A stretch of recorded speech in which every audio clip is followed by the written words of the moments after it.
And now, stay tuned for the program that has rated tops in popularity for a longer period of time than any other West Coast program in radio history. The Signal Oil program, The Whistler.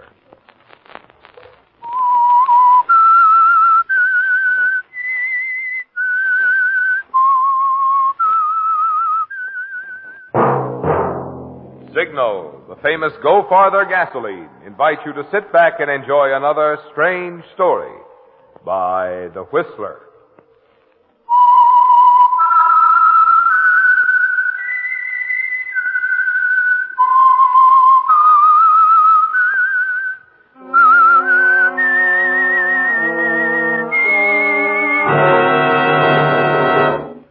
I am the Whistler, and I know many things, for I walk by night. I know many strange tales hidden in the hearts of men and women who have stepped into the shadows. Yes, I know the nameless terrors of which they dare not speak. And now for the Signal Oil Company, The Whistler's strange story, The Return.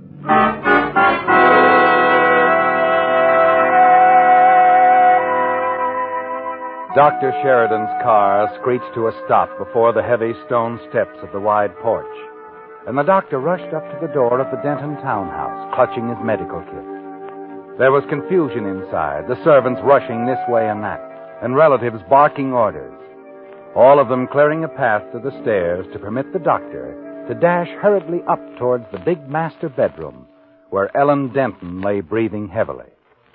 And then outside the room, there was the awesome state of suspense, worry, fear for Ellen's life. Until at last, Dr. Sheridan stepped out into the hall, nodded reassuringly to Ellen's brother-in-law. You mean she's all right, Doctor? I found her in time. Yes. Yes, you did, but just in time. Oh, thank heaven. I can't tell you how grateful we are that you got here so quickly, Dr. Sheridan. You see, Dr. Granger, our family doctor, is away, and... I'm glad I could make it. What I can't understand is why a relatively young woman like Mrs. Denton would try to kill herself. Why, she took enough sleeping pills... She's still in love with her husband, Doctor. You see, Mrs. Denton lost her husband about 8 months ago, Doctor. That's too bad. Was it sudden? Well, Jeffrey just disappeared. Ran away, I guess. Charles. Ran away? That seems odd under the circumstances. What do you mean by circumstances, Doctor? Well, you say Mrs. Denton was deeply in love with her husband, and I understand she's quite wealthy. Well, it was quite strange.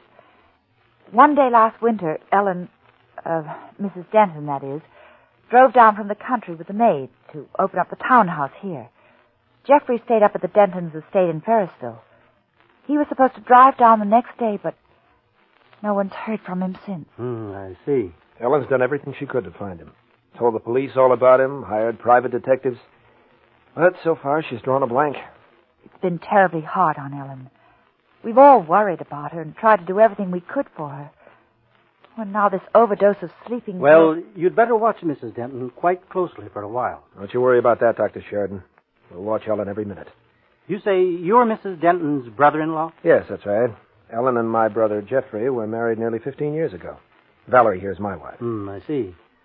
Well, if you need me before Dr. Granger returns... We'll call on you, Doctor, I assure you. And thanks again for coming over so quickly. Now, Valerie, we better go inside. Yes, dear. And be careful what you say to Ellen, won't you, Valerie? Keep her mind off of it. Of course, dear. You lean back on your pillows, don't you, Ellen, and listen as the doctor leaves.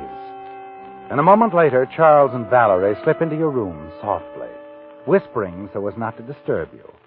You know the correct thing would be to thank Charles for saving your life. But it doesn't seem the time for correct things, does it? You know, don't you, Charles? I'll be a long time forgiving you for this. I'd never have forgiven myself if I hadn't found you in time, Ellen. Just like him. Like Jeffrey. Kind, considerate. You're a fortunate girl, Valerie. I think so. Oh, but you must get your rest, Ellen. Rest and... And what?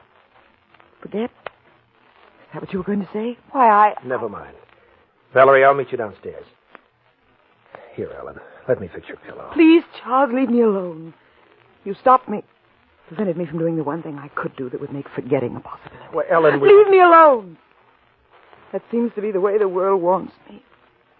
All alone.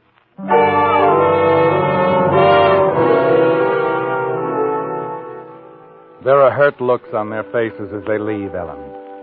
You've never been exactly gentle with them, have you? Perhaps because Charles does remind you so much of Jeffrey.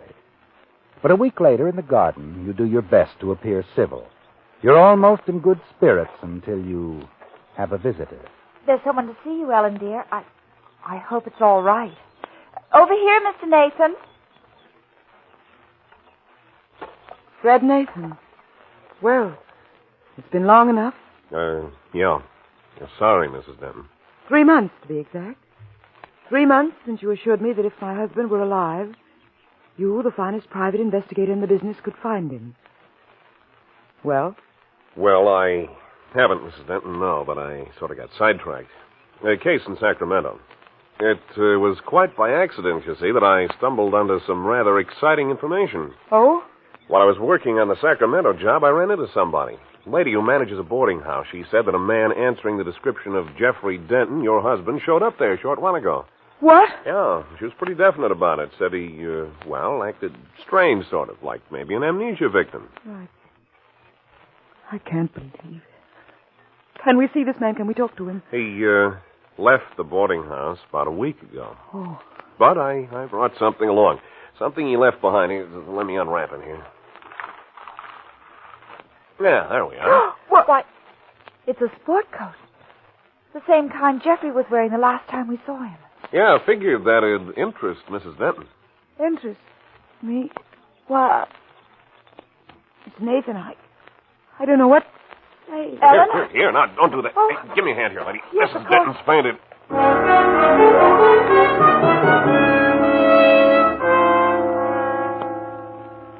Oh, where? That's all right, Ellen. You're in your room. Mr. Nathan and Valerie, they carried you up. But You fainted. It was the jacket, Jeffrey's sport coat.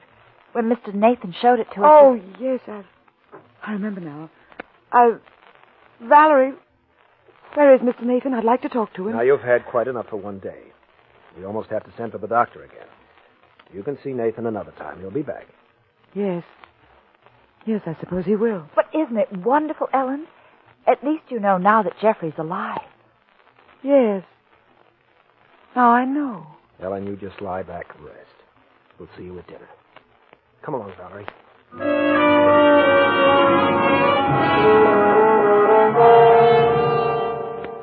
Well, Ellen, it's a shock, isn't it? Jeffrey alive. That's what Fred Nathan said. But you don't believe him, do you? Because you're certain your husband Jeffrey was wearing that same sport coat the night you killed him.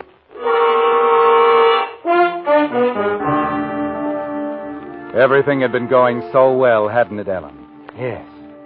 You'd been playing the role of the grief-stricken wife to perfection. The apparent suicide attempt, carefully planned and carried out, was a convincing performance, wasn't it? Just the right touch. But now your private investigator, Fred Nathan, is back. And it's entirely possible he'll ruin everything. You wonder about Fred Nathan and what he's up to. You decide to do a bit of investigating on your own. And the very next day, you drop into the tailor shop where you used to go so often with Jeffrey when he selected his suit materials. Why, yes, Mrs. Denton. Now that you mention it, there was a gentleman in asking for that pattern. Come to think of it, he even mentioned your late husband's name. It's how we found the material. And you made up a sport coat for him? Why, yes. I'm dreadfully sorry if you object. We never allow duplications, of course, but in this case, with your husband... Never mind. And this man, what was his name? Nathan. Yes, that's the name he gave. Fred Nathan.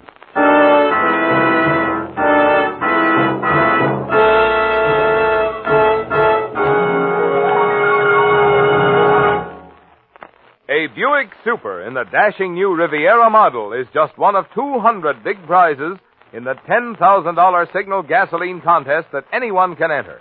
No purchase required, no box tops to send in. Yes, in addition, you have 199 other chances to win wonderful gifts, such as Packard Bell television sets, 6 of them, including Packard Bell's famous Telecaster consoles that turn at fingertip touch to most convenient viewing angle. 2 of the finest gas ranges made by O'Keefe and Merritt, with vanishing shelf and grill-evator broiler. 10 Westinghouse vacuum cleaners, plus 50 Westinghouse pop-up toasters. Also, 10 solid gold case wristwatches by Helbros.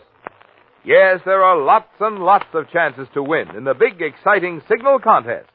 And here's how easy it is to enter. You know those Signal cartoon billboards you see wherever you drive? The one that's up now pictures an angry bride waiting at the church door for the groom, who is just arriving late because he ran out of gas. Well, all you need do is to write in 25 words or fewer what you think the bride is shouting at the groom. That's all there is to it. No purchases required, no box tops to send in, no tickets to save.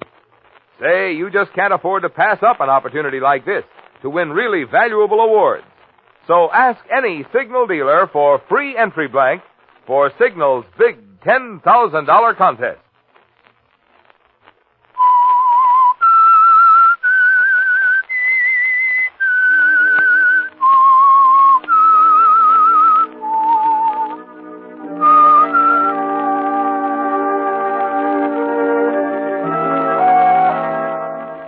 It's a terrible feeling, isn't it, Ellen? And you wonder what Fred Nathan is up to, this private investigator you hired yourself, to make it look as if you were interested in finding your dead husband, Jeffrey. You thought it was a safe move, didn't you, Ellen? Perfectly safe. With Jeffrey buried in the dahlia beds of your country estate nearly 8 months ago. But this Fred Nathan, he's up to something. And you can't understand his approach at all. You wonder if he's trying to trap you. Realize that you must be on your guard as you wait for his next move. And then finally, on a day when you and Valerie are paying a visit to a fashionable dress salon, you receive another shock. Now here, ladies, we see the new off-shoulder drape for summer wear. A smart new design by Bouvet. Oh, it's just wonderful, Enid. Darling, how perfect. I'll ask our model, Miss Arnold, to pass closer, so that you may observe the fine texture of the material. The superior workmanship. Oh, I do love pretty material. Arnold? Kitty Arnold? What'd you say, Ellen? Oh, nothing. Oh, I like the dress, don't you? I have Valerie, I'm getting a headache. I didn't want to mention it, but, well, could we go? Well, of course, Ellen, at once.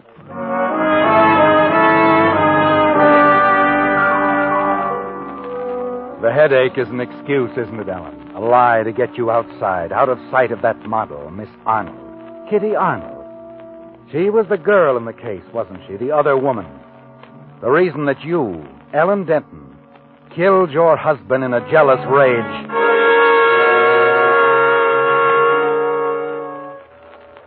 As you and Valerie drive on to the house, the memory of that night 8 months ago engulfs you.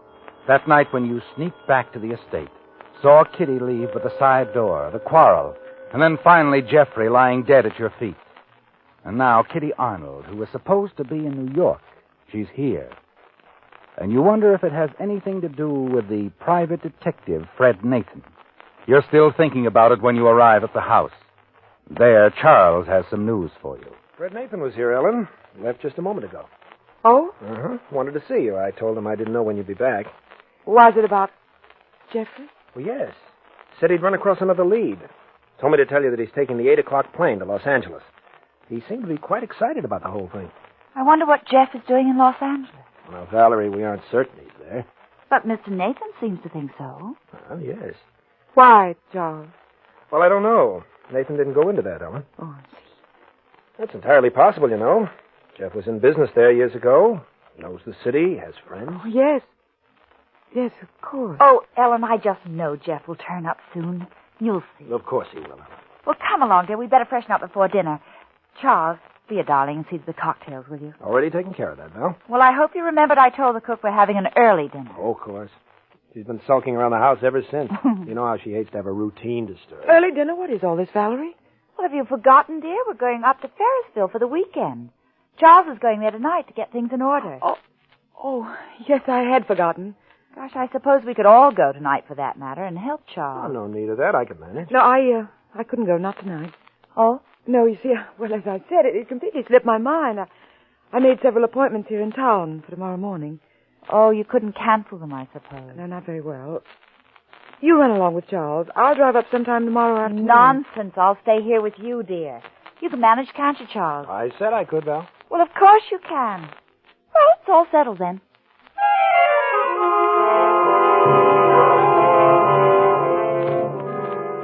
You lied to them, didn't you, Ellen? There are no appointments. But you do have a good reason for staying in town overnight. And that reason is Fred Nathan. You've made up your mind to have a talk with him before he goes to Los Angeles and find out, if you can, what he's up to. Dinner over, you hurry up to your room and change your clothes. Before leaving, you decide to call him to make certain he's in. Then, as you pick up the phone... Look, Nathan, I can't talk with you now. Ellen's apt to be down in a minute or so. I just wanted to see how she took the sport coat and the L.A. info, that's all. You're doing the trick. It's just what I wanted. Good. Want me to dig up a few more leads? No, not right away. Just have to move cautiously. She might get onto us, you know. Okay. I get it, Mr. Denton. Well, see you. Oh, and by the way, Nathan, don't forget, I'd rather my wife, Valerie, didn't know about this. It's just between the two of us. Right. Bye.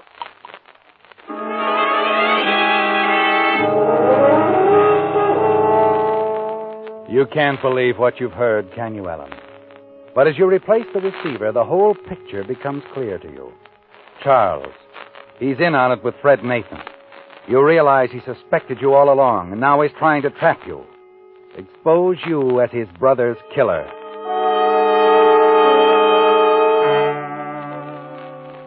Downstairs again, you find him getting ready to leave for your estate at Ferrisville. Charles, your dear, devoted brother-in-law, always so concerned for your welfare, so anxious to help you during the dark days of your grief.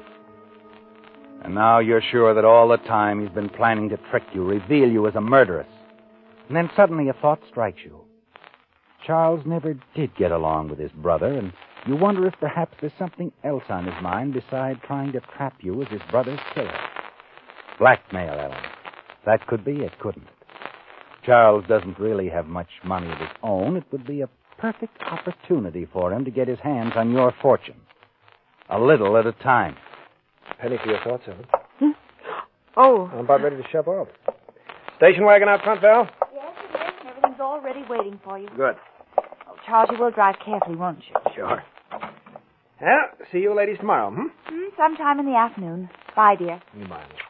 Oh, and Ellen, Yes? don't worry, Now that we have Nathan on the job, I'm sure everything's going to turn out all right. We'll find Jeffrey. Soon. Very soon. I have a feeling.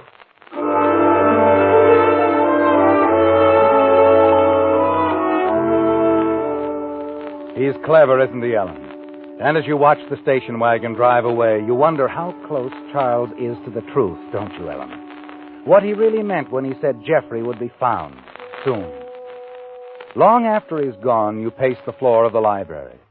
Valerie has gone upstairs to bed, and you're glad she's out of the way so you can slip over to see Nathan.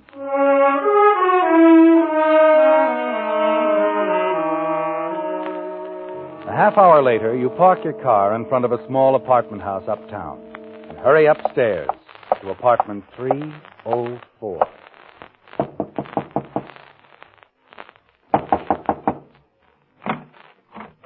Why, Mrs. Denton. May I come in, Mr. Nathan? Well, sure. Thank you. This is an unexpected pleasure, Mrs. Denton. I heard you were at the house this afternoon. Yeah, that's right. May I sit down? Sure. Sit down, Mrs. Denton. Thank you. Charles, my brother-in-law tells me that you have a new lead. Yeah, that's right. New lead. Fix your drink, Mrs. Denton? Thank you, no. What makes you think my husband is in Los Angeles? Well, I've had a friend of mine checking a few things for me, Mrs. Denton. A fellow up on that Sacramento lead. I see. Sent him your husband's photograph. He's been showing it around in L.A. Nurse in one of the emergency hospitals down there thought she recognized... Yes, only some man tapped by an auto. As it turned out, he wasn't seriously hurt. He was released the day after the accident. Then you know where he is now. No.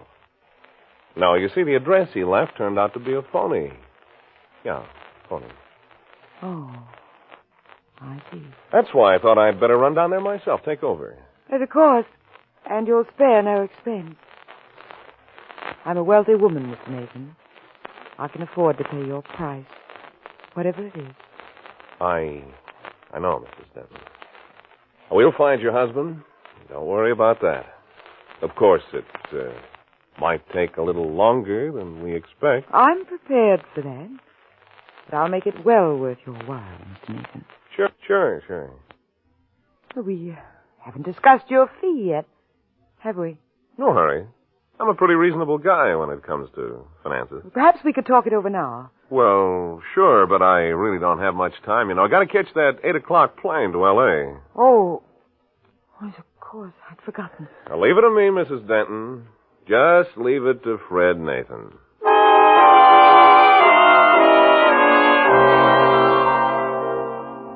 He's lying about going to Los Angeles, isn't he, Ellen? Of that you're almost certain. Yet you're a little puzzled as you leave his apartment, not quite sure what he's up to. He acted strangely, didn't he, when you mentioned money, his fee, your willingness to pay his price. It was an opening for him, but he didn't take it. Perhaps he wants more time to think it over. But there was something he said, Ellen, that gave you a good idea of what was on his mind. We'll find your husband. Don't worry about that. Of course, it might take a little longer than we expect. Yes. You're certain now it's blackmail. But it's not going to be called that, not at the beginning. No. The investigation will drag on and on. There will be more fake leads, more trips. And for each there will be a fee, special expenses. He and Charles could make a good thing of it for years and years, couldn't they? But it isn't going to happen, is it, Ellen? You've made up your mind to that. You hurry out into the street, slip in behind the wheel of your car, and sit there to think things out. Your thoughts are interrupted as you see a cab pull up in front of Nathan's apartment. A moment later, he hurries out of the building, steps inside the cab. As it moves away, you decide to follow.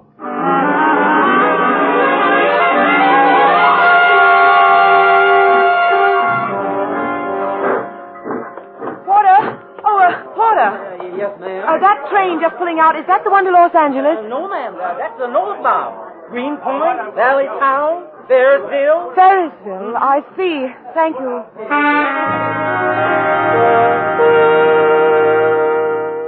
Now you know Fred Nathan lied about going to Los Angeles, don't you, Ellen?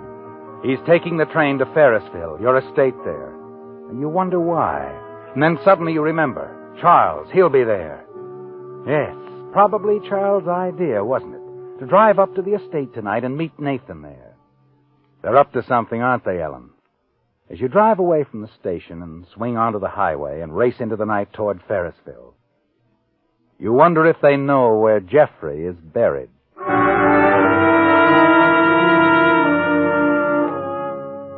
It's almost midnight when you reach the deserted railroad station at Ferrisville. Reach it less than a minute before the train from the city pulls in. A single passenger gets off, Fred Nathan. As the train starts to roll again, you see Nathan walk across the platform and then into the waiting room.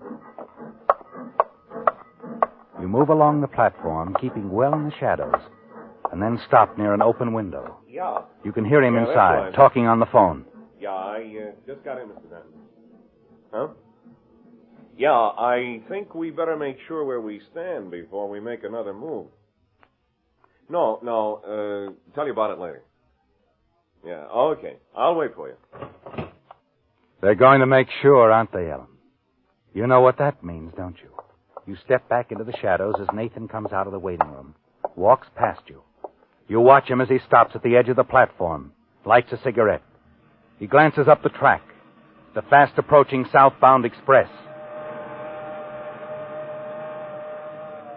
You stare at the headlight of the approaching train, coming closer and closer. Then at Nathan on the platform standing near the tracks, his back toward you. You know just what you have to do. All right, Mr. Nathan, it's your turn.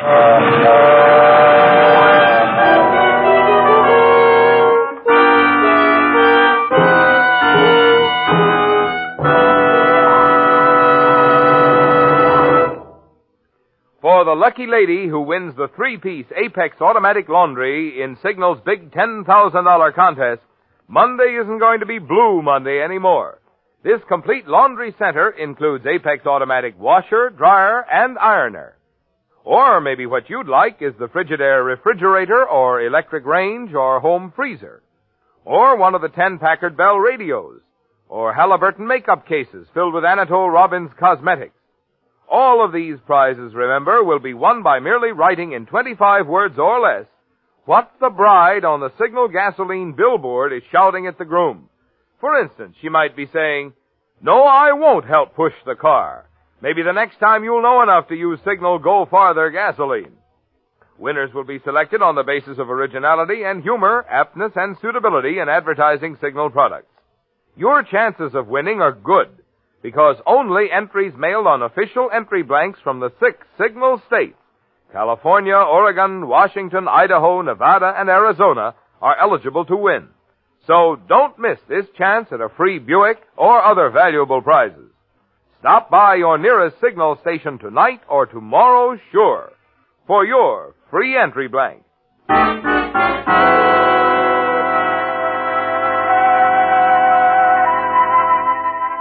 The railroad station at Ferrisville was no longer deserted. Curious passengers from the southbound express milled about the platform, talked excitedly about the tragedy which had just occurred. A few of the more curious had wandered inside the waiting room, where Police Lieutenant Ansley listened to a witness tell his story. I tell you, Lieutenant, I could swear she was trying to push me right into the path of that train. What do you think of that, Mr. Denton? It's utterly ridiculous, Nathan, and you know it. Okay. All I know is I'm standing there when I hear somebody come up behind me. I turn and she goes right past, falls off the platform, right in front of that train. It couldn't have been anything but an accident, I tell you. Why in the world would Ellen want to push you in front of that train? Why would she want to kill you, Nathan? I don't know. She acted kind of funny at my apartment tonight. That's why I came down to see you. I got the idea she knew what we were up to. I figured we'd better make sure before we made another move. And, just what were you up to, Mr. Nathan? Perhaps I'd better explain, Lieutenant. You see, my brother Jeffrey, her husband, disappeared about 8 months ago. Poor Ellen took it very hard, went all to pieces. Even tried suicide. Is that so? My wife and I had the devil's own time after that, keeping our eye on her. We were afraid she'd try it again, unless... Well, that's when I got the idea to hire Mr. Nathan. To do what? I hired Mr. Nathan to pretend to dig up some information on Jeffrey. His whereabouts, things like that. Faked, of course. I see. We did it for Ellen's sake, Lieutenant. To give her something to live for. Some hope that Jeffrey was alive. Poor girl. She was so certain that her husband was dead. Well, maybe she was right. If she was, they're together again now.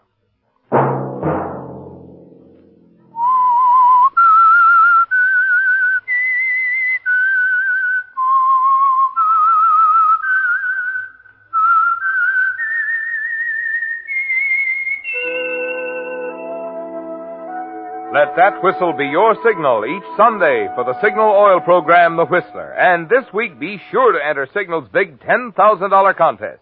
200 valuable prizes include a new Buick, Apex automatic laundry, Frigidaire refrigerator, electric range or home freezer, Packard Bell television set, O'Keefe and Merritt gas range, and many others. Just ask at your nearest Signal service station for an official entry blank. It's free, no purchase required.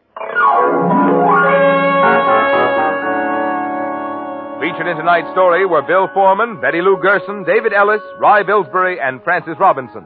The Whistler was produced and directed by George W. Allen, with story by Joel Malone, music by Wilbur Hatch, and was transmitted to our troops overseas by the Armed Forces Radio Service. The Whistler is entirely fictional. All characters portrayed on The Whistler are also fictional. Any similarity of names or resemblance to persons living or dead is purely coincidental. Remember at this same time next Sunday, another strange tale by The Whistler. This is Marvin Miller speaking for the Signal Oil Company. This is CBS, the Columbia Broadcasting System.